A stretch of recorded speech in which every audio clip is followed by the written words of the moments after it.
ನಮಸ್ಕಾರ, ವಶಿಷ್ಠ ಕ್ರಾಂತಿ ನ್ಯೂಸ್ ಚಾನೆಲ್ಗೆ ಸ್ವಾಗತ. ನಾನು ವಿನಾಯಕ್ ಶ್ರೀಕಾಂತ್ ಚೌಗುಲೆ. ಮತ್ತೆ ಮುಂದಿನ ದಿನಮಾನದಲ್ಲಿ ತಾವೆಲ್ಲರೂ ನಿಮ್ಮ ಆಶೀರ್ವಾದ ಗೆದ್ದು ನಮ್ಮ ಪ್ಯಾನೆಲ್ ಬಂದ ನಂತರ ತಾವು ಎಲ್ಲೂ ಯಾರ ಮನೆಗೆ ಹೋಗಿ ನಿಂತು ಮತ್ತೆ ಅಲ್ಲೆಲ್ಲ ಹೋಗಿ ಎಲ್ಲರೂ ಮಂದಿನ ಕಟ್ಕೊಂಡು ಹೋಗೋ ಅವಶ್ಯಕತೆ ಇಲ್ಲ. ವಿದ್ಯುತ್ ಸಹಕಾರ ಸಂಘ ಕಚೇರಿ ಹುಕ್ಕೇರಿ ಒಳಗಿರ್ತೈತೆ. ನೀವು ನೇರವಾಗಿ ಹೋಗಿ ಅಲ್ಲೇ ಮಾತಾಡ್ಬೋದು, ಅಲ್ಲೇ ಅರ್ಜಿ ಕೊಡ್ಬೋದು. KC ಸುಟ್ಟದಿರ್ಬೋದು, ವೈರ್ ಇರ್ಬೋದು, ಕಂಬ್ ಇರ್ಬೋದು, ಯಾವುದಾದ್ರೆ ಯಾರ ಮನೆಗೆ ಹೋಗಿ ದಯಮಾಡಿ ನೀವು ನಿಲ್ಲೋದು ಬೇಡ. ಸೀದಾ ಆಫೀಸ್ಗೆ ಹೋಗ್ಬೇಕು, ನಿಮ್ಮ ಕೆಲಸ ಅಲ್ಲೇ ಮಾಡ್ಕೊಡ್ತಾರೆ. ಅದಕ್ಕಿಂತ ಎಲ್ಲ ಒಳ್ಳೆ ಕೆಲಸ ಮಾಡಕ್ ನಾವು ಈ ಪ್ಯಾನೆಲ್ ಮುಖಾಂತರ ಬಂದಿದ್ವಿ. ದಯಮಾಡಿ ತಾವೆಲ್ಲರೂ ಯಾರಿಗೂ ಹೆದರದ ಅಂದಿದೆ ಅಂತ ಹೊರಗೆ ಬಂದು ಅಂದ್ರೆ ಮತದಾನ ಮಾಡ್ಬೇಕಂತ ವಿನಂತಿ ಮಾಡ್ಕೊಳ್ತೀವಿ. ಯಾಕಂದ್ರೆ ಇದೊಂದು ದೊಡ್ಡ ಅವಕಾಶ ದೇವರು ತಮಗೆ ಕೊಟ್ಟಿದ್ದಾರೆ. ಯಾಕಂದ್ರೆ ಅಣ್ಣಾಸಾಹೇಬ್ ಜೊಲ್ಲೆ ಅವರು, ಸತೀಶ್ ಜಾರಕಿಹೊಳಿ ಅವರು ಎಲ್ಲ ಕಡೆ ಭಾಷಣ ಮಾಡ್ಕೊತ ಎಲ್ಲ ಹೋಗಿದಾರೋ. ಅದಕ್ಕೆ ತಾವು ದಯಮಾಡಿ ಈ ಚುನಾವಣೆಯಲ್ಲಿ 28ನೇ ತಾರೀಕು ಹೆಚ್ಚಿನ ಪ್ರಮಾಣದಲ್ಲಿ ಬಂದು ಈ ಪ್ಯಾನೆಲ್ ನ ಮತವನ್ನು ಹಾಕಿದ್ರೆ ನಿಮ್ಮ ಮುಂದೆ ವಿದ್ಯುತ್ ಸಹಕಾರಿ ಸಂಘ ಬಹಳ ಉನ್ನತ ಮಟ್ಟಕ್ಕೆ ಬೆಳಿತೈತಿ. ಯಾಕಂದ್ರೆ ದಿವಂಗತ ಅಪ್ಪನಗೌಡ ಪಾಟೀಲ್ರು ಯಾಕಂದ್ರೆ ಹಿರಣ್ಯಕೇಶಿ ಸಹಕಾರಿ ಕಾರ್ಖಾನೆ, ವಿದ್ಯುತ್ ಸಹಕಾರಿ ಎರಡೂ ಸ್ಥಾಪನೆ ಮಾಡಿ ಈ ಭಾಗದ ರೈತರಿಗೆ ಜನರಿಗೆ ಒಳ್ಳೇದಾಗ್ಲತ್ತೆ ಮಾಡಿ ಹೋಗಿದಾರೋ. ಅದಕ್ಕೆ ಅವ್ರು ಏನ್ ಮಾಡಿದ ಕನಸನ್ನ ನಾವು ಉಳಿಸಿ ಬೆಳೆಸಿ ಮಾಡುವಂತ ಕೆಲಸ ಕರ್ತವ್ಯ ನಿಮ್ಮ ಎಲ್ಲರ ಮಗೈತಿ. ದಯಮಾಡಿ ತಾವೆಲ್ಲರೂ ಈ ಚುನಾವಣೆಯಲ್ಲಿ ತಾವು ಮತವನ್ನು ಹಾಕಿ ಆಶೀರ್ವಾದ ಮತ್ತೆ ತಮ್ಮಲ್ಲಿ ವಿನಂತಿ ಮಾಡ್ಕೊತೀನಿ. ಅದ್ರ ಜೊತೆಗೆ ಈಗಾಗಲೇ ನಮ್ಮ ವಿರೋಧಿಗಳು ಎಲ್ಲರೂ ಸಾಕಷ್ಟು ಕಡೆ ಟೀಕೆ ಟಿಪ್ಪಣಿ ಎಲ್ಲ ಮಾಡ್ಕೊತ ಹೋದ್ರೆ ನೀವು ಅವ್ರ ಭಾಷಣ ಹೆಂಗ್ ಮಾಡೋದ ನೀವೆಲ್ಲ ನೋಡತ್ತೀರಿ. ಈಗ ನಾವು ಮಾಡಕತ್ತಂದ್ರೆ ನಾವು ಯಾವ್ದು ಅಂದ್ರೆ ಸುಮ್ಮನೆ ಯಾರೋ ಬೇದು ಟೀಕೆ ಮಾಡಿ ಏನಾಗೋದಿಲ್ಲ. ಅವರೆಲ್ಲ ದಯಮಾಡಿ ಹೇಳ್ಬೇಕು, ನಾವು 5 ವರ್ಷ ವಿದ್ಯುತ್ ಸಹಕಾರಿ ಸಂಘ ನಮ್ಮ ಕಡೆ ಕೊಟ್ರೆ ನಾವು ಈ ಭಾಗದ ರೈತರಿಗೆ ಏನ್ ಕೆಲಸ ಮಾಡ್ತೀವಿ ಅನ್ನೋದು ಮೊದಲು ನಾವು ಹೇಳ್ಬೇಕಾಗ್ತದೆ. ಅದನ್ನ ಬಿಟ್ಟು ಯಾಕಂದ್ರೆ ಬಾಯಿಗೆ ಬಂದಾಗೆಲ್ಲ ಮಾತಾಡ್ಕೋದ್ರೆ ತಪ್ಪ ಜನ ಒಪ್ಕೋದಿಲ್ಲ. ಯಾಕಂದ್ರೆ ಜನ ಎಲ್ಲ ನೋಡ್ತಿದ್ದಾರೆ, ಜನ ಬಹಳ ಬುದ್ಧಿವಂತರಿದಾರು, ಎಲ್ಲ ನಮ್ಮನ್ನು ನೋಡ್ತಾರ, ಅವರು ನೋಡ್ತಾರೆ. ದಯಮಾಡಿ ಟೀಕೆ ಟಿಪ್ಪಣಿಗಳು ಮಾಡೋದು ಬಿಟ್ಟು ತಾವು ದಯಮಾಡಿ ರೈತರಿಗೆ ಸೇವಾ ಮಾಡೋ ಕೆಲಸ ಮಾಡ್ಕೊಂಡು ಹೋಗ್ಬೇಕಂದ್ರೆ ಅವರಲ್ಲಿ ವಿನಂತಿ ಮಾಡ್ಕೊತಾರೆ.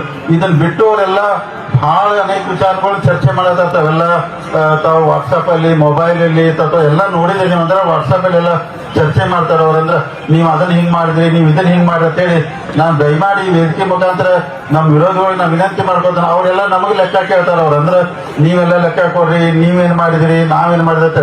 ಅದಕ್ಕೆ ನಿಮ್ಮ ಈ ವೇದಿಕೆ ಮುಖಾಂತರ ನಾನು ಅವ್ರಿಗೆ ವಿನಂತಿ ಮಾಡ್ಕೊಂತಾನೆ. ಅವ್ರು ಲೆಕ್ಕ ಕೇಳತ್ತಾರಲ್ರಿ, ನಾ ಲೆಕ್ಕ ಕೊಡ್ತೇನೆ ಅಂದ್ರೆ ಅವ್ರು ಹೇಳ್ತಾರೋ ಘಟಪ್ರಭಾ ಶುಗರ್ ಫ್ಯಾಕ್ಟ್ರಿ ನೀವು ಲೆಕ್ಕ ಕೊಡತ್ತಾರ 33 ವರ್ಷದ ಲೆಕ್ಕನ ₹1 ಲೆಕ್ಕ ಕೊಡ್ತೇನೆ. ಆಮೇಲೆ ಸತೀಶ್ ಜಾರಕಿಹೊಳಿ ಯಾವ್ದಾದ್ರು ಫ್ಯಾಕ್ಟ್ರಿ ಇದ್ರೆ ಅದನ್ನೂ ಲೆಕ್ಕ ಕೊಡ್ತೇನೆ. ನಮ್ ಯಾವ ಅಸ್ತಿತ್ವದ ಅದನ್ನೂ ಲೆಕ್ಕ ಕೊಡ್ತೇನೆ. ₹1 ನಿಮ್ಮನ್ನ ನಡುವಿಟ್ಟು ಲೆಕ್ಕ ಕೊಡ್ತೇನೆ. ಆದ್ರೆ ನೀವು ಹಿರಣ್ಯಕೇಶಿ ಸಹಕಾರಿ ಕಾರ್ಖಾನೆ ₹1 ನೀವು ಲೆಕ್ಕ ಕೊಡ್ಬೇಕು. ನಮಗೆ ನೀವು ಲೆಕ್ಕ ಕೊಡ್ಬೇಕು.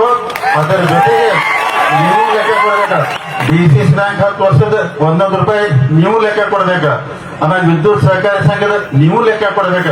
ಬಾಗೇವಾಡಿ ಸ್ಟೀಲ್ ಫ್ಯಾಕ್ಟ್ರಿ ಮಾಡ್ತಂತ ಹೇಳಿಲ್ಲ, ಅದನ್ನು ಲೆಕ್ಕ ಕೊಡ್ಬೇಕ. ಅಂದ್ರೆ ಪ್ರತಿಯೊಂದು ಲೆಕ್ಕ ನೀವು ಕೊಡ್ಬೇಕು, ನಾವು ಕೊಡ್ಬೇಕು. ಅಂದ್ರೆ ಚರ್ಚೆ ಮಾಡ ನೀವು ನಾಳೆನ್ರಿ ನಾಳ್ದನ್ರಿ ಅಥವಾ ಇಲೆಕ್ಷನ್ ಮುಗಿದ ನಂತರ ನೀವು ಲೆಕ್ಕ ಕೇಳಿದ್ರ ಲೆಕ್ಕ ₹1 ನಿಮ್ ಮುಂದೆ ರೈತರು ಕುಡಿಸ್ಕೊಂಡೇ ಲೆಕ್ಕ ಕೊಡ್ತೀವಿ. ಅಕಸ್ಮಾತ್ ನಾವು ತಪ್ಪು ಮಾಡಿದ್ರೆ ನಮಗ್ ಶಿಕ್ಷೆ ಕೊಡ್ರಿ, ಅವ್ರು ತಪ್ಪು ಮಾಡಿದ್ರೆ ಅವ್ರಿಗೆ ಶಿಕ್ಷೆ ಕೊಡ್ರಿ. ಸುಮ್ಮನೆ ಅಂದ್ರೆ ಲೆಕ್ಕ ಕೊಡ್ರಿ ಅಂತ ಹೇಳ್ತೀರಿ. ಲೆಕ್ಕ ಎಲ್ಲರೂ ಕೊಡೋಣ. ಯಾಕಂದ್ರೆ ಪ್ರಜಾಪ್ರಭುತ್ವದಲ್ಲಿ ನಾವು ಕೆಲಸ ಮಾಡ್ತೀವಿ. ಸಾರ್ವಜನಿಕ ಕೇಳುವಂತ ಹಕ್ಕು ಇರ್ತೈತಿ, ಎಲ್ಲರೂ ಕೇಳ್ಬೋದು. ಎಲ್ಲಾನು ಲೆಕ್ಕ ಕೊಡ್ತೀವಿ. ಶುಗರ್ ಫ್ಯಾಕ್ಟ್ರಿ ನಮ್ಮ ಎಲ್ಲ ಕೊಡ್ತೀವಿ, ಉಳಿದದ್ದು ಎಲ್ಲ ಕೊಡ್ತೀವಿ. ಅದಕ್ಕೆ ನೀವು ದಯಮಾಡಿ ಲೆಕ್ಕ ಕೊಡ್ರಿ, ನಾವು ಲೆಕ್ಕ ಕೊಡ್ತೀವಿ. ಹುಕ್ಕೇರಿ ತಾಲೂಕಿನ ಜನ ಏನ್ ನಿರ್ಧಾರ ಮಾಡ್ತಾರೆ ಅವ್ರಿಗೆ ಬಿಟ್ಬಿಟ್ಟು ಸುಮ್ಮನೆ ಅದನ್ನ ಬಿಟ್ಟು ಸುಳ್ಳ ಟೀಕಾ ಮಾಡಿ ಹಂಗಿದ. ಈಗ ಹಂಗಾರೆ ಈ ಲೆಕ್ಕ ನಮ್ ಜೊತೆ 10 ವರ್ಷದಿಂದ ಕೇಳ್ಬೇಕಾಯ್ತು, ಅವಾಗ ಯಾಕೆ ಕೇಳಿದಿಲ್ರಿ? 10 ವರ್ಷ ನಮ್ ಜೊತೆ ಇದ್ರೆ ಅವಾಗ ಲೆಕ್ಕ ಕೊಡಂತ ಯಾರು ಕೇಳಿದಿಲ್ಲ. ಈಗೆಲ್ಲ ಸಂಬಂಧ ಕೆಟ್ಟಕೂಲೆ ಲೆಕ್ಕ ಕೇಳ್ತಾರೆ. ಅದಕ್ಕೆ ದಯಮಾಡಿ ಲೆಕ್ಕ ಎಲ್ಲ ಇಂದ ಬೇಡ್ರಿ. ಬೇಕಾದ್ರೆ ಲೆಕ್ಕ ಕೊಡೋಣ ಅಂದ್ರೆ ನಾಳೆ ನಾಡ್ದು ನೀವು ಎಲ್ಲಿ ಹೇಳ್ತೀರಿ ಅಲ್ಲೇ ಬರ್ತು ಲೆಕ್ಕ ಕೊಡ್ತು. ಇಲ್ಲಾಂದ್ರೆ ನೀವು ಎಲ್ಲಿ ಕರಿತೀರಿ ಹೇಳ್ರಿ ಅಲ್ಲೇ ಬರ್ತು. ನೀವು ಕೊಡ್ರಿ. ಈಗ ಇಲೆಕ್ಷನ್ಗಿಂತ ಮೊದಲು ಕೊಡೋಣ. ಇಲೆಕ್ಷನ್ ಆದ್ಮೇಲೆ ಅಂದ್ರೆ ಅವಾಗೂ ರೆಡಿ. ನಾವು ₹1 ಲೆಕ್ಕ ಕೊಡ್ತು. ಯಾಕಂದ್ರೆ ನಾವು ಏನ್ ಮಾಡಿದ್ವಿ, ಘಟಪ್ರಭಾ ಶುಗರ್ ಫ್ಯಾಕ್ಟ್ರಿ ಏನ್ ಮಾಡಿದ್ವು, ಇಲ್ಲಿದ್ದಾಗ ನಡೆಸಿದಿರ್ಬೋದು ಅಥವಾ ಸತೀಶ್ ಅವ್ರ ಫ್ಯಾಕ್ಟ್ರಿಗಳು ಇರ್ಬೋದು, ನಮ್ಮ ಉದ್ಯೋಗಗಳು ಇರ್ಬೋದು, ಎಲ್ಲಾನು ಲೆಕ್ಕ ಕೊಡ್ತೀವಿ. ಅದಕ್ಕೆ ತಾವು ದಯಮಾಡಿ ಇದನ್ನ ನಮ್ಮ ವಿರೋಧಿಗಳು ವಿನಂತಿ ಮಾಡ್ಕೊತೀನಿ. ಅದನ್ನ ಬಿಟ್ಟು ನೀವು ದಯಮಾಡಿ ವಿದ್ಯುತ್ ಸಹಕಾರಿ ಸಂಘದಿಂದ ಇನ್ನೂ ಈ ಭಾಗದ ರೈತರಿಗೆ ಒಳ್ಳೆ ಕೆಲಸ ಮಾಡ್ತೈತೆ ಅದನ್ನ ನೀವು ಮಾಡಿ ಮತವನ್ನು ಕೇಳ್ರಿ. ಜನ ಯಾರಿಗೆ ಆಶೀರ್ವಾದ ಮಾಡ್ತಾರೋ, ಯಾರು ಸ್ವೀಕಾರ ಮಾಡ್ತಾರೋ ಅವ್ರನ್ನ ಆ ಪ್ರಕಾರ ಒಪ್ಕೊಂಡು ಅದನ್ನ ಯಾಕೆ ಅಂತಿಮವಾಗಿ ಎಲ್ಲಾ ಮತದಾರ ನೀವು ಏನ್ ನಿರ್ಧಾರ ಮಾಡ್ತೀರೋ ಅದನ್ನ ನಾವು 2 ಪಾರ್ಟಿ ಸ್ವೀಕಾರ ಮಾಡ್ಬೇಕಾಗ್ತದೆ. ಅದಕ್ಕೆ ದಯಮಾಡಿ ಇದನ್ನ ಅಂದ್ರೆ ಈ ವೇದಿಕೆ ಮುಖಾಂತರ ತಮ್ಮಲ್ಲಿ ವಿನಂತಿ ಮಾಡ್ಕೊತನೋ ತಾವೆಲ್ಲರೂ ಈ ಚುನಾವಣೆಯಲ್ಲಿ ದಿವಂಗತ ಅಪ್ಪನಗೌಡ ಪ್ಯಾನೆಲ್ಗೆ ಆರಿಸಿಕೊಟ್ಟಿದ್ದಾರೆ. ನಿಮ್ಮೆಲ್ಲ ಹುಕ್ಕೇರಿ ತಾಲೂಕು ಇನ್ನೂ ಒಳ್ಳೇದಾಗ್ತದೆ, ರೈತರು ಒಳ್ಳೇದಾಗ್ತದೆ. ಅವರೆಲ್ಲ